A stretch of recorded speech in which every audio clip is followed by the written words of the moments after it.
Welcome, everybody, to the Patrick Carr Show. We get started with today's content here. We're just waiting to go over here right now over to, let's see if we can get live over here on Instagram right now. There we go. We're live on Instagram. So if it's your first time joining the show here, everybody, we do it live every single day. Well, at least most days when Anthony and I are here. We want to make sure that we bring it to you live so you don't have to see anything that's been edited. We don't do like an hour-long show and then cut it down to 30 minutes of the best stuff where, I only say those things that make me sound the absolute smartest. Instead, want to try to bring you something that's actually real. We'll do the research in real time. We try to find the best stories that we can come up with that will be interesting to your life and things that you might want to know. Our stories today are all going to be revolved around technology. And has it gone too far? There are stories all over the internet right now. We're going to start with the fact that creators are simply not creating anymore and why that is. We're going to jump into social media lawsuits, which are beginning to pile up right now against all of the big social media platforms. We've got the big story of Elon Musk and Altman. That's going to be your XAI against Open AI and the story that is going on with that. And then we've got a great story from Anthony, which is local right here from Orlando. Deep fake.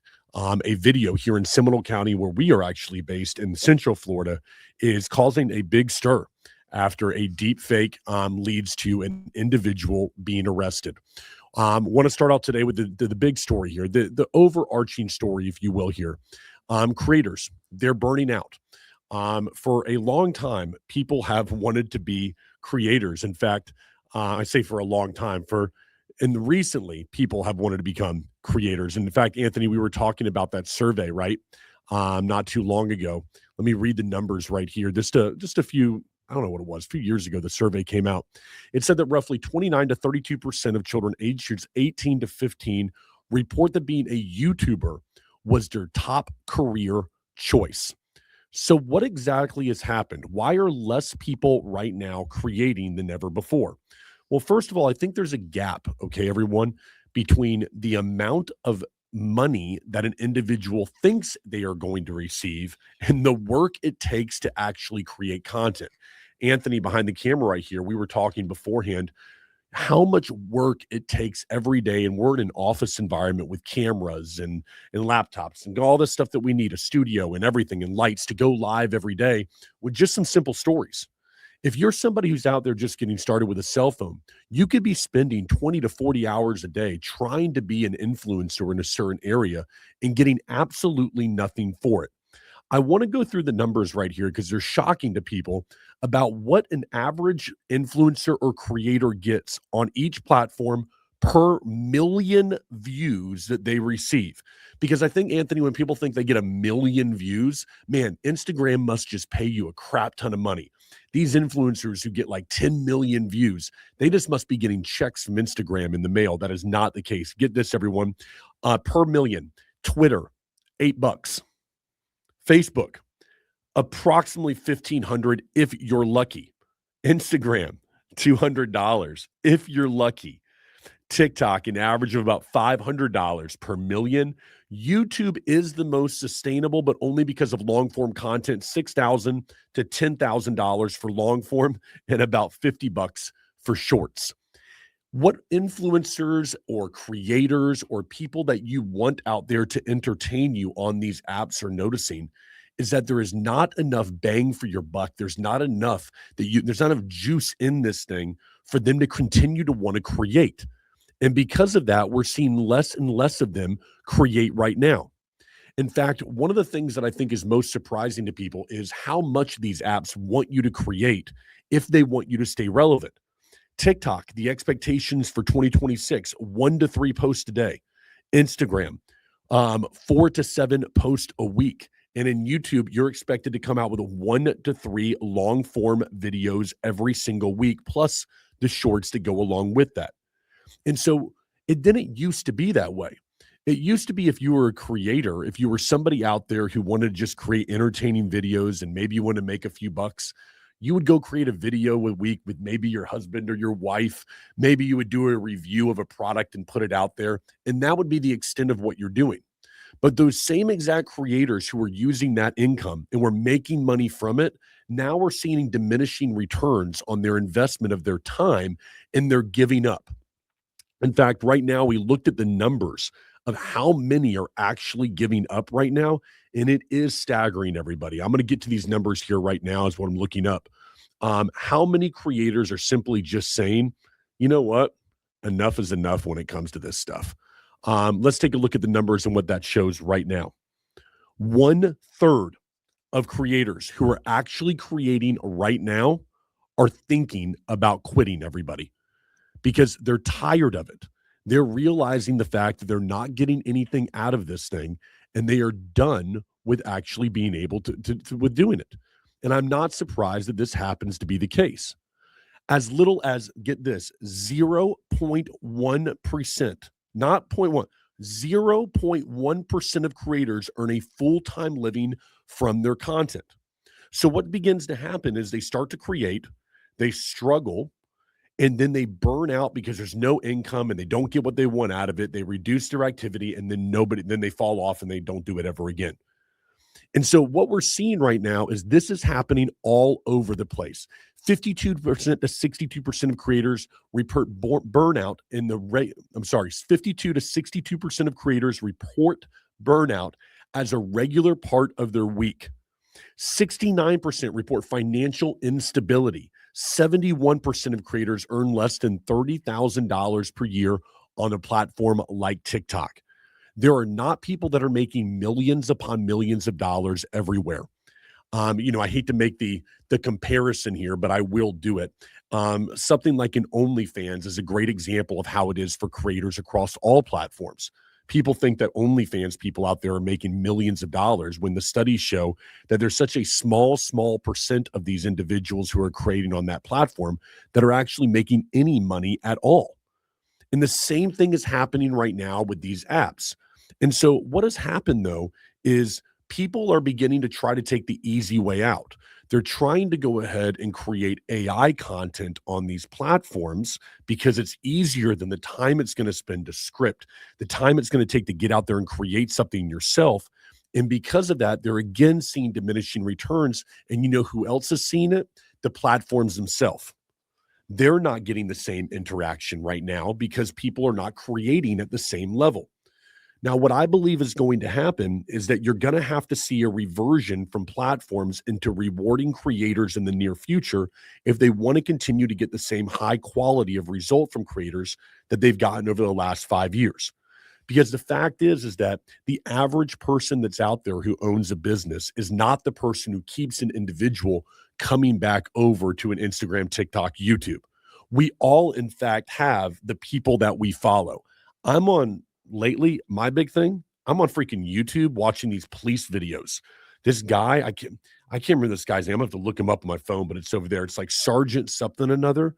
He does like reaction, like long form police videos on YouTube. Man, I'm addicted. I'm sitting there at home watching these police stops, and he's like telling me what the police officer's doing wrong. I'm all in on it. But that guy is a content creator. And I don't think that individuals understand how much effort that person is putting in on a multiple times per week for probably someone to put those videos together, for him to watch them and study them, for him to actually give commentary, for the editing to be done, for all the disclosures to have to happen, for all the copy that has to be written. That individual puts in hours upon hours of effort every single day in order to make that happen right there. And what happens is that now these apps have come out over the years and they've said, you know what, we're just going to keep taking and taking and taking away from the people that are making the content. And now they might be surprised when people are not creating at the same level that they were before. Well, no wonder, because there's nothing in it for them right now, because they're not getting the same type of rewards for the content and that they're creating. All right. Let's take a look at the platforms right now that are seeing the biggest fallout from creators. Number one by far is Instagram. If you were not aware, everybody, Instagram made a big algorithmic change. Meta did last year into something called Andromeda. There's been big changes with that. And as such, I know a lot of creators. We do a lot of content for them. it is rewarding the number, a more of like it wants more content from people, not 1 to 2 videos a week. It wants every single day for you to be creating, for you to continue to be on that app. And so if you are somebody who is out there and you're thinking to yourself, like, man, I'd love to be an influencer, like all those people on you who say they want to be a YouTuber, get ready, because there's a lot of effort you have to put in now. And it's a lot more than what it was 7 years ago. Because at that time, you could get away with 1, 2 videos a week. You could get your 3 to 4 million and you could make your money from Meta. And that was enough to make a decent living. Not the case anymore. And so what's happening is that Instagram, I call them creators, but I think about like the husband-wife videos and the people who make the videos with the dogs and stuff. They're giving up on it. Like, there's not enough in this for me to continue to put in this kind of effort, Anthony, and get nothing out of it when it comes to a financial reward. Because after a while of making videos, I'll tell you, the nice comments and the people sending you messages, those aren't going to be that important to you. Anything coming through there? Someone wants to co-host with you. Well, let's do it. If you want to co-host with me, who is it? Do I know him? Weird, random. No, too bad. We missed out on an opportunity. If you see anything come through there, any questions at all on TikTok, we do it live everywhere. We're happy to answer any TikTok questions or comments. We'll listen to them right here. We try to get everything. I mean, sometimes we don't see stuff because we do use a program right here. For other apps like Instagram or on Meta or LinkedIn, places where we go live to right now. YouTube, we do not go live to currently. Damn stream key was not working today. But we do go ahead and post the show in its entirety. And I want to make sure Anthony does not edit that. So everything that you see here is exactly what we do when we're live if you're watching this on YouTube. All right. So Instagram is number 1. Number 2 is TikTok, everybody. There's been a big fall off on TikTok because of high stress. There's high stress and algorithmic volatility. We see this right now, Anthony. We will have videos that will get 30,000, 50,000 views. Let's just say we're not a big creator or anything, but we get 50,000 over on an Instagram. And then we'll throw the exact same video and copy over to a TikTok. And we got 4 views, not 40, not 400, 4.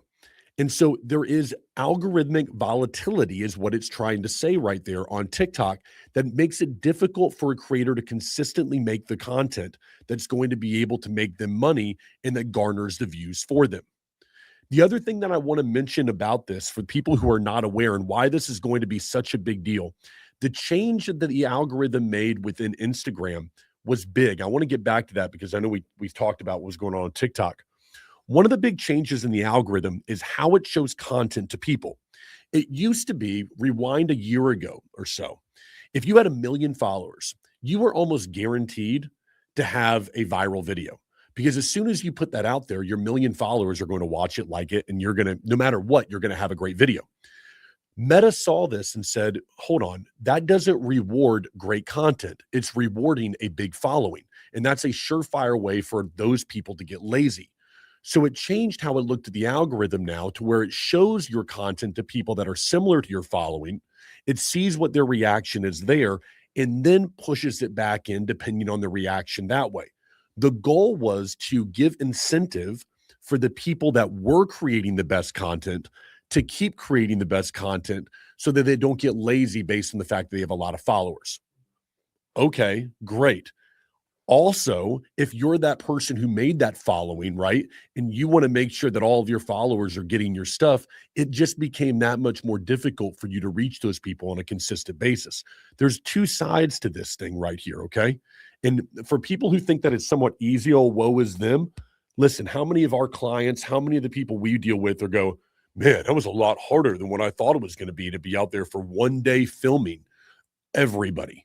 All right. It's not exactly easy at all.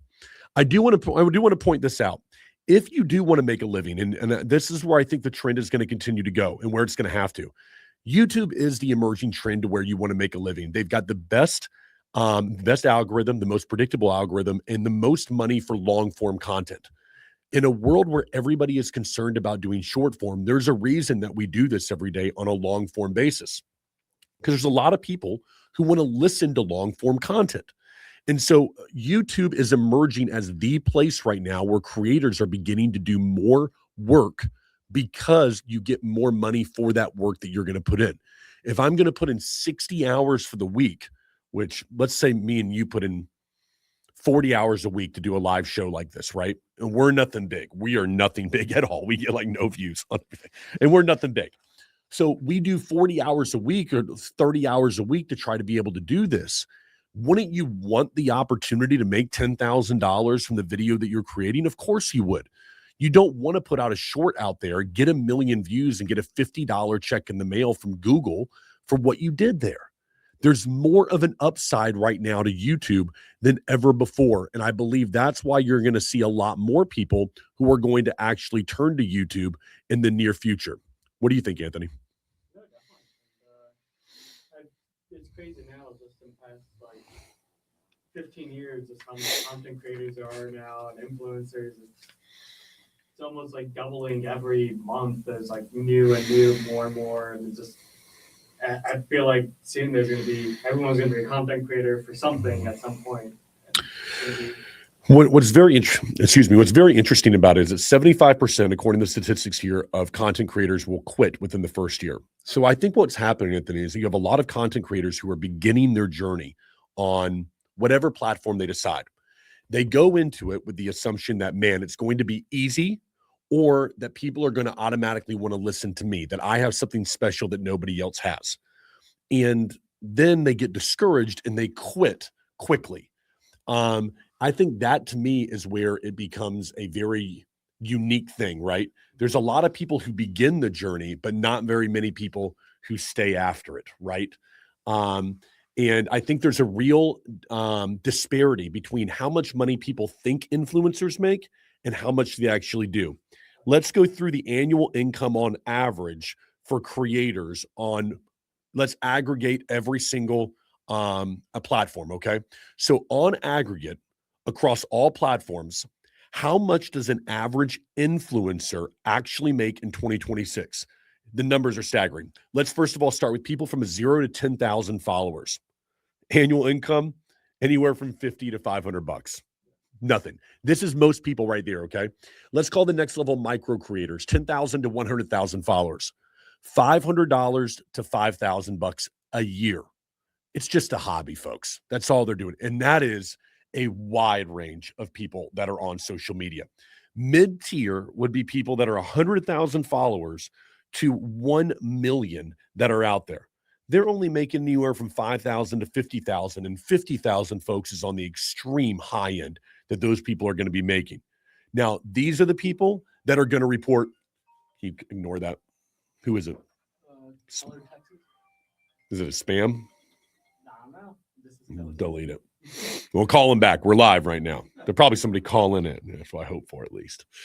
And then, okay, then we have top creators, people who are doing 1 million followers or more. All right. Million plus. They're making anywhere from 50,000 to 500,000. Okay. Now, that group represents such a small minority right now in what is going on social media that it's almost just non-existent. And so I think that what people have is a disparity between how much people are actually making that you watch online and what they actually are. And so two things have begun to happen. Number one, what you're seeing a lot more affiliate type programs, sponsorships from companies of how influencers or creators or people online are making their money. So in other words, if I wanted Einstein Bros coffee here, Einstein Brothers coffee, there we go. To be a partner with us on the show, I can actually put out there 2 Einstein Bagels. I can go onto Instagram. There is a tab, and I can say, I want Einstein Bagels to be a partner with us, or I would request that, hey, if they're interested in partnering with us, they could. There are that way to make money. So the other way that people are making money beyond just doing that affiliate type program, the main way is through the partnership side. They're not making the money through direct checks from the platform.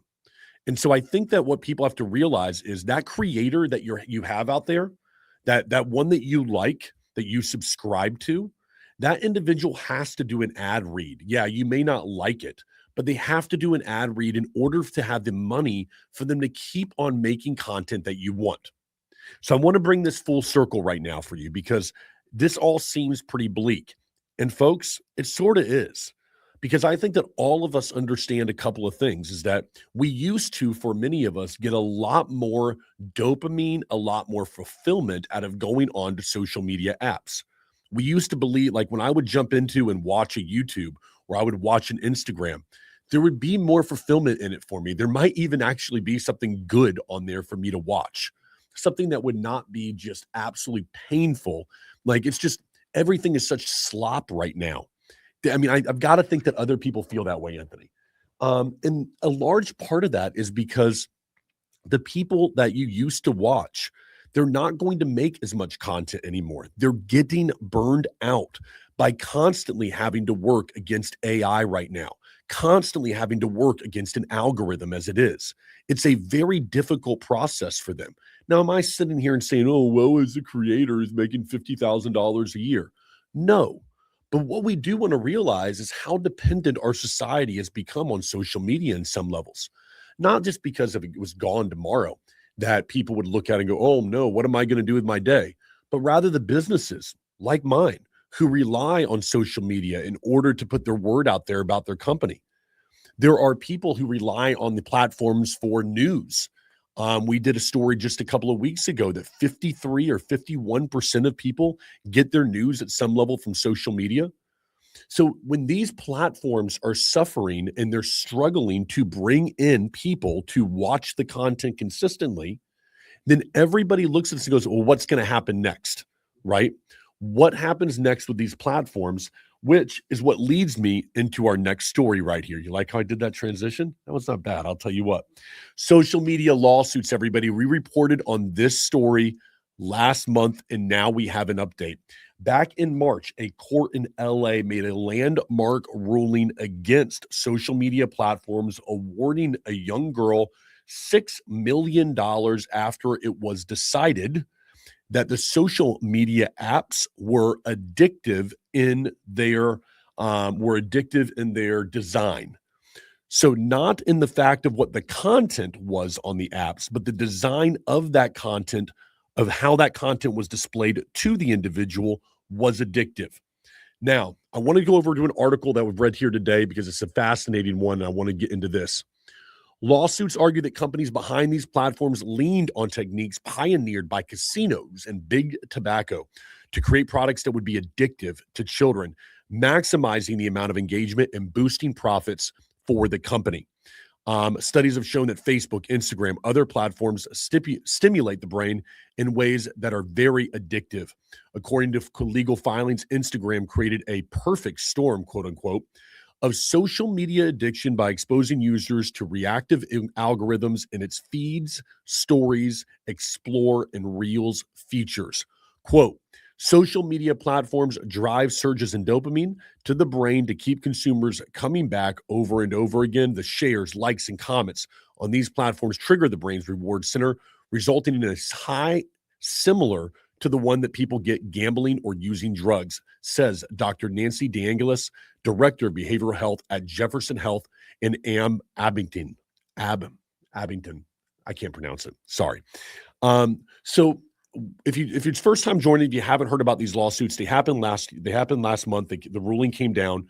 A young girl said she had consumed content as early as 7 years old, and their parents were suing. She was suing. I think she's now 19 is what she is, and saying that she had development disorders, body dysmorphia, all the things that you would expect if an individual was spending their time at 7 years old on these apps.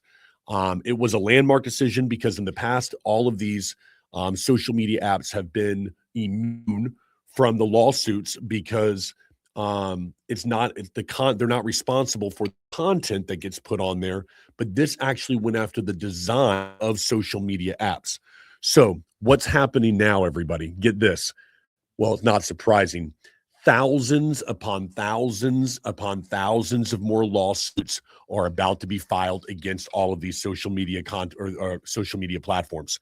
And it is not surprising. Once you see this, Everybody is jumping on board. Somebody who's 17 years old right now, who's been consuming Instagram since they were 6, who says, man, I had body dysmorphia, is going to immediately jump on and say, yes, this is the platform's fault, not mine, not my parents, not the content that I consumed, but the platform's fault. It's an absolute joke, in my opinion. But I want this to people to see the pattern that you're starting to see here. At first, much more difficult for creators who are good or people that are talented at what they do to make money and to create content. So they're leaving. Meanwhile, platforms being sued left and right, being blamed for a kid having body dysmorphia. Not the content that they created or the piece of crap person who told them or made them feel like they were, or the parent that didn't look at what kind of content their kid was looking at 7 years old. Not their fault. It's the platform's fault. All right.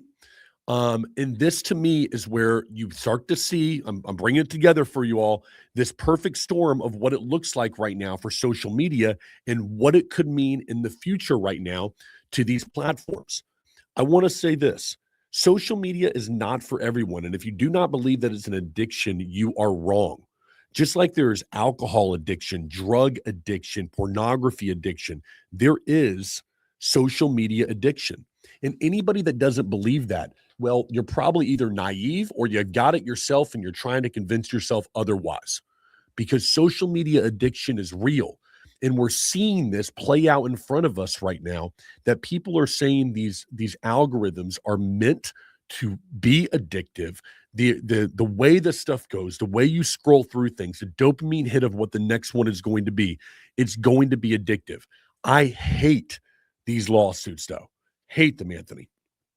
Listen, if I wanted to go develop a product and people love that product, is the product itself the problem, or is the content on the product itself the problem?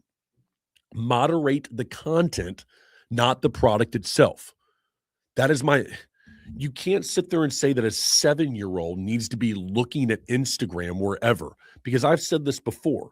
If I would have been allowed to look at Instagram when I was in high school, looking at some guy who was 19 years old on a yacht over in Dubai, while I was sitting in my algebra class with like 2 pairs of shoes that I owned, the same pair of jeans that I wore the day before, and I don't know, an Abercrombie shirt that I was just trying to wear till it ripped. You know what? I might not feel good about myself either at 14 or 15 years old. At 7 years old, an individual has no business looking at the content that's available on Instagram. It wouldn't take long to do a search for bikini on Instagram for a 7-year-old to not have any concept of what their body should look like. That's not what we need them looking at. That's not the app's fault. That's not Meta's fault. It's not Instagram or TikTok's fault. It's a parent who decided to neglect what their child was looking at while they were at Sonny's barbecue, sitting there at the table, when they're sitting there on their iPad scrolling through to keep them from, or to shut them up and keep them from talking. That's not right. I can easily see that, Anthony, how somebody would feel that way. No, I think you definitely hit it like the head on the nail. Like that is just you see that all the time. You go to restaurants and see like a crying kid, and then the parent just hands them an iPad, and then they just get quiet and just scroll through and through and through. And honestly, I don't even think it's. I don't think sometimes it's even just the social media app itself. Sometimes just some of these kid games I've seen my niece play. Okay.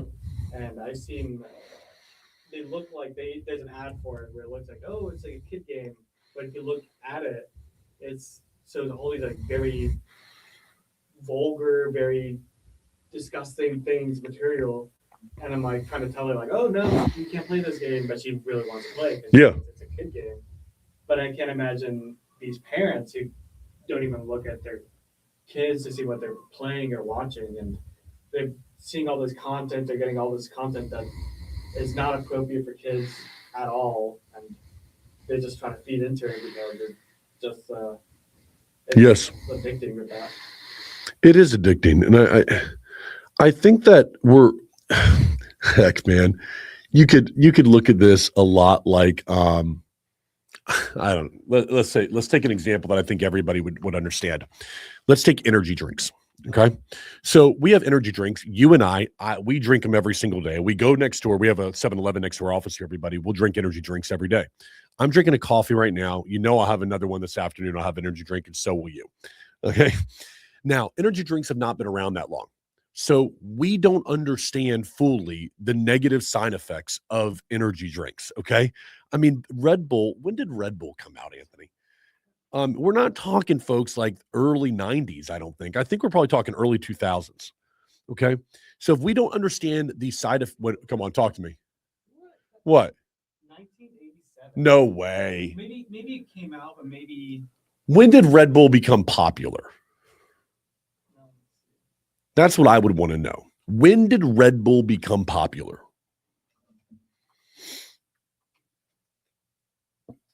mid 1990s. I'm way off on that one. So, what the point I'm making is this: is that we have an influx of we have more and more people using energy drinks, right? Do we really understand what energy drinks are going to do to our body in the next 20 years? No, because we haven't studied them enough. We know what Coca-Cola is going to do, and we're hoping it's about similar. But man, I've seen Monster Energy poured on like a rusty engine, I mean, just go right through that thing. Okay. They're probably not the best thing for you, but we haven't studied them long enough to see the long-term side effects. The same as what we're seeing right now within social media. We have not had it around long enough to truly understand what it does to somebody's brain. I can say this with certainty that the people that consume less social media sure as heck seem a lot happier in my life. All right. Now, with that said, we spend a lot of time on social media here at this company, myself and our personal brand. And we do our best here to do a couple of different things. Number one, to make it entertaining. But then number two, we also understand we should try to bring value to something to our viewers in some way. It's not just about, okay, hey, listen, let's sell something. But we want to try to bring value, which a lot of people are trying to find this new way of interacting with their customers online. And that's a very difficult thing because, man, these platforms are changing all the time. And if you want to understand why they're changing, it's because thousands of people right now are blaming the platform because of their way that they feel about themselves instead of looking at the content that they create and then, or not the content that they consume and changing what they consume and do with their day. No one is forcing you to pick up an Instagram app. All right. No one's forcing you to open that on your phone. No one's even forcing you most of the time to have it on your phone. No one forces you to pick up a drink of alcohol or to walk into a casino or to do something you're not supposed to do most of the time. So you have to take personal accountability for your own actions in this world, not simply look at, oh, I'm going to blame the platform that I was consuming nonstop instead of wonder why I was looking at Kim Kardashian all the time and comparing my body at 9 years old to that. Well, it's because somebody didn't have the nerve, the guts, the parenting to stop and go, no, that's not what you need to be consuming right now. These lawsuits are where the problems begin, okay? They're a reflection of the problem that we have in society, not where it begins, but rather a reflection of what we're seeing right now. And speaking of lawsuits, again, another great transition.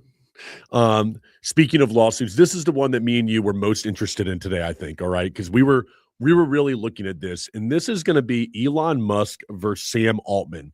That's XAI. Everyone knows Elon Musk. That's Tesla, SpaceX, everything. Sam Altman, and he's the one who runs ChatGPT, Open AI on that side. Sorry, we got a call coming in. We're going to ignore that. There we go. So he's the one who runs that side. There is a lawsuit, everybody. Musk is suing Altman. And it's very interesting to me about how this all goes down. All right. I want to find some notes here on this one, and then I'm going to break it down here for you because this story is compelling. And I really wanted to dive into how we can understand this because I wasn't aware of this. And I think many people are going to be surprised to learn what exactly is happening. It all begins back in 2015 when OpenAI was founded as a nonprofit research organization. All right. At that time, the founders included Elon Musk and Sam Altman. In 2018, Elon Musk leaves the organization. They have some disagreements about the company's direction. And then in 2019, OpenAI created a nonprofit division to raise capital, arguing that advanced AI development required them to raise capital to keep up with the times. A major turning point, though, January 2023. If you don't remember, Microsoft invested $10 billion into OpenAI, which dramatically increased its ability to scale and its evaluation. February 2024, Elon Musk filed a lawsuit against OpenAI and its leadership. The trial is set to begin, well, 2 days ago. Musk, his argument is that OpenAI violated its original mission by becoming a nonprofit by becoming profit driven rather than a public focused. OpenAI's argument, the for-profit structure was necessary to fund research and compete globally in the AI race. Okay, this is a huge case, everyone, a landmark case of Elon Musk against Sam Altman. You could argue the two biggest people that there are in AI. We're not talking about a little bit of money here, folks. We're talking that he is suing them. We're talking $100 billion, basically what it's worth, OpenAI is actually worth. And there's going to be a lot of people that are talking about this. And I want to give you an example so that you can clearly understand the real issue here, because Elon Musk is not a part of OpenAI anymore. He is his own person. He runs XAI, a competitor of OpenAI. So the question leads itself as to why does he have the right to, or where is he coming up with this lawsuit? All right. So bring it back to the beginning, 2015, okay? And he joins and gives pledges, I think $1 billion at the time, hundreds of millions of dollars are given at that time into OpenAI with the understanding that it was going to be non-for-profit. He leaves the company thinking that it's going to be non-for-profit, and then it becomes a for-profit company. Musk goes and develops XAI, which is a for-profit company, and now he's suing. It would seem like what he's doing is kind of suing a competitor over sour grapes right here. I wanted to pose this in a way that I think everyone can understand. Anthony, let's just say that you and I go into a nonprofit business together, and we are going to be the Sam and Patrick, or let's say Sam Altman. I was thinking that. Let's say we're going to be the Anthony and Patrick Parks of America organization. I give you hundreds of millions of dollars to go build a park. And I go, Anthony, I trust you. You're going to build a park. We might have some disagreements, but go build your park. I'm out of here. I'm glad I got a chance to do this for a few years with you. Go build that park. You go and create a golf course, and you don't create a park. I don't like that very much. Now I go and create a golf course down the street, and we are now competing golf courses right next to one another because we're for-profit entities competing against one another here, people. Now, my argument to you is I gave that money to you to build a park, and you went and built a golf course. That is not what we agreed to. That is not what the money should be used for. So what Musk is saying is that he was in an agreement with Altman for a nonprofit company that, again, was changed into a for-profit company with the help, the resources, the money, the time, the energy, the clout that Elon Musk gave it at the time, with the understanding that it would remain nonprofit. But then he went and made his own golf course. All right. This is where, for me, people will have their own opinion. Who is right? Is Musk entitled to slam Altman for going and becoming a for-profit company? Or is Altman like, hey, listen, you know what? You left the company. You're not here anymore. If we didn't do this, we would have fallen so far behind in the race that we would have lost. There would have been nothing would have gotten here. In fact, that park never would have been built. Golf course never would have been built. Some other developer from China would have come in and made it a landfill. And so it becomes this back and forth right now between two individuals.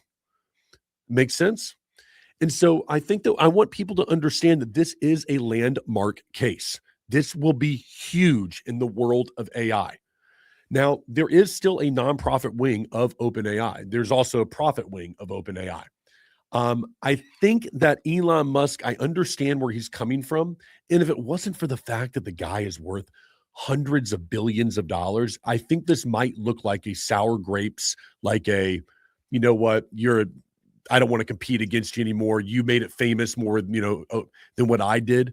But when you're worth as much as what Elon Musk is, I don't think that he really cares about the clout, or I don't think he cares about the notoriety. I actually believe he is going at this from a position of AI being available to everyone rather than it being something that these companies begin to monopolize and make money on. And then individuals don't have access into AI who don't have the money and the resources to do it. I tend to believe he's coming at this from a good position because a couple $100 million, a couple $1 billion to the guy, come on, it ain't worth nothing, right? Um, so there's got to be more to it. I think there could be something that's personal, absolutely personal to it, because I think like he's the guy that would definitely want to make it personal. Um, but when I look at this, I want people to understand AI must be a for-profit entity. If America wants to lead the way in AI, you must make it for profit. There is no way that there's going to be investment enough to keep up with China, to keep up with India, to keep up with Russia, to keep at an international level, unless we are willing to pay the people who are creating it and continue to flood money into AI. And people say, well, we shouldn't be doing it at all. That cat's already out of the bag, folks. AI is not going to stop. If it's not going to be created by companies like OpenAI or XAI for-profit entities, then who is going to create it? It's going to be China. It's going to be India. It's going to be places where there will not be any oversight. And so ask yourself, rather than how do we stop this, if that's where your head is at, and if we can't stop it, who do you want to see create AI on a large scale basis? Would it be America, or would it be, I don't know, China? Would it be America, or would it be India? Would it be America? Would it be Iran? You can go across the board because it's not going to stop. And so if we can agree on that, then what we also can agree on is, hey, we need to put money into it. As much as we would love to think that everybody around here is charitable, it costs a heck of a lot of money to develop AI and to keep AI working. Anybody seen these factories that are going up everywhere, these data server factories? I mean, it takes a lot of investment in order to keep these servers so that you can do your search on Chat GPT and it can give you 1,000 things at one time rather than your simple Google search of a couple of years ago. And it gives you some of like your LSAs, like all the whatever else, like a couple different things at the top in a map pack and a couple recommendations over to a website. That thinking, that actual AI, that intelligence that it's using takes a lot more brain power in order to do that. Brain power being computing power. And so there has to be investment in AI for us to win. You can't sit here anymore and go, well, you know what? We should just stop AI altogether because you know what? That'll be better for our kids and better for the future of the world. Not happening, folks. AI is here to stay and it's going to continue to be developed. And it's going to be developed by the people who put the most resources into it. And so we have a choice as Americans about which way we're going to go on this. Stop investing, stop looking at it that way, or invest in AI and be the leader in the world and continue to be the best hope that this world has of AI actually doing something good. Because I assure you, if it's not done by us, it's going to be done by somebody, and you want it done by us, right? What do you think about that one, Anthony? No, I think that's very interesting too, and definitely gotta take a look at this case as it goes on with Oh, yeah. with see what happens and how it plays out, because it's definitely going to be really big. It's going to be huge. I mean, it's just starting now. I mean, the lawyers in this case, the amount of money that's just probably being poured in to this right here is just absolutely insane. Probably just one day in court would probably pay off my like I could retire off of that. Oh yeah, $1 million in court every single day and attorney fees, easy. Let's just put it out there. Just the amount of attorneys. There's probably whole firms that are devoted to these cases on both sides right now. But what it's going to, I mean, I think it's just going to begin to speak to a bigger issue. It's just nonprofit versus for-profit entities. Now, Elon Musk is saying, "Hey, listen, you changed the rules of the game after I left. I don't like that, and I get it." His argument to me holds less weight because he went and he built another golf course. If he went and built a park, all right, and he wanted Sam Altman to build the park, I get it. All right. Now, in my opinion, in the court of public opinion, you've got a real argument to make. But when you leave and go develop a for-profit entity, well, why'd you have to do that? Well, because you knew you needed money in order to compete against an open AI. You know that you needed money in order to research. And if that's the case, then you're hating on him for developing a for-profit entity over there. You can't have it both ways, in my opinion. And I think this is going to be very interesting to see how this plays out. OpenAI is leading the way. It may not be the best AI that's out there. I don't think it's even close to being the best one that's out there anymore. Now it makes some great features. That the image thing that it came out with, I mean, it's pretty cool. They do some great stuff. They have assistant. They do some awesome stuff like that. But it's not the best. It's good for search. It's good for a few other things. I don't want to knock it by any means, but I do believe that there are better AIs that are being developed out there than what they're doing with Open. But ChatGPT is just what everyone knows. It's the name that people recognize. All right, moving on from this one, we've got our final story of the day, everybody. This one is a video that's coming out of anywhere but Central Florida. A deep fake video, according to Fox 35 Orlando, a deep fake video triggered real deputy response and leads to the arrest of a South Florida man. Folks, if you haven't seen this one, check it out right now. Now, with that in mind, we're not going to put it here on the live feed, but I encourage you just to go check it out. You can put in deep fake Florida. What happens? Guy walks into a convenience store. He shows a police officer a deep fake video of his actual squad car in the parking lot being broken into, like that. I mean, a real video. The police officer, thinking that that's happening, actually goes out to the vehicle. He investigates it. They later find out that it's a deep fake. They catch up with the guy in Puerto Rico, and they arrest him down in Puerto Rico for creating these deep fake videos. Imagine that, everyone. These deep fake videos are now so real that in real time, a person who's an influencer created it, walked into a convenience store, tricked a police officer into running out to their vehicle to see that it was not being broken into, and then that person ends up being arrested. This is just a regular guy. Can you imagine what companies that have unlimited resources or billions of dollars are going to be able to create right now? These deep fakes are becoming a part of our life every day. Here at Blue Collar Media Group, we use fakes to create talking head videos for companies instead of having to go out there and have somebody in front of the camera at times that they're creating. And so these deep fake videos are becoming very real. And oftentimes the things that you see online are not what they appear to be. The guy who you think is getting out of a Lamborghini probably is not getting out of a Lamborghini. The bank account that you see, the things that people post, whatever it is, are oftentimes fake. This is why, going back to our other story, when you're talking about being upset with platforms for what for what goes on them, understand that the platform is not responsible for you being a moron. If you think that everything that you see right now across Instagram, TikTok, YouTube, wherever it is real, then you're so ignorant, okay? And I hate the fact that this police officer got faked, right? And this man deserves to go some kind of time in prison. Maybe I don't know if it's a fine. I don't really know I think it's a misdemeanor that the person ends up having, but it speaks to the bigger issue we're going to continue to see. This won't be the first, it won't be the last this week, where somebody is tricking police officers, tricking people with fake videos that they are creating out there using apps that are available on their phone, or using apps that are available simply on a laptop, or you're going out there and getting a little Mac Mini, whatever it is. It's happening all the time right now. And the technology, I'm going to bring this full circle, thanks to the investment that we've had in AI and it not being nonprofit, has put more of this content onto the platforms themselves.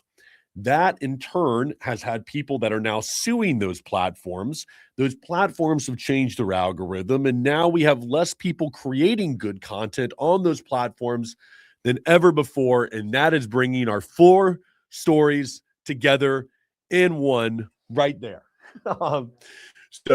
Overall, though, folks, it's the question, like we said to begin this thing, is: has technology, has AI, has it gone too far? And the answer is simply that we are not even close to being at the tipping point right now. We are just at the beginning of this thing. And so if we are nervous about it, and I know that many people are, I would leave you with this. America is the best opportunity that we have for AI to turn into something in the long term that's going to benefit society at a high level. And I would argue with you this, that the benefits of AI far outweigh the benefits of social media, and that gap is only becoming larger. And what AI is doing right now to help Americans, to help with medicine, to help people is far greater than what Instagram is doing for somebody when they open it on their phone and scroll through 30 minutes in their bed at night. So before we go knocking AI, we need to look at who's creating it, how we're going to create more of the good stuff that AI is, and it's going to be with great investment from good people, and I hope that we continue to do that. Whew, long show today. A lot of great stuff here talking all about AI. Hope y'all enjoyed this one. I don't know what we went for, about an hour right there and stuff. So good show. We'll see you tomorrow, another live episode here on the Patrick Carr Show. Thanks so much for joining us, everybody.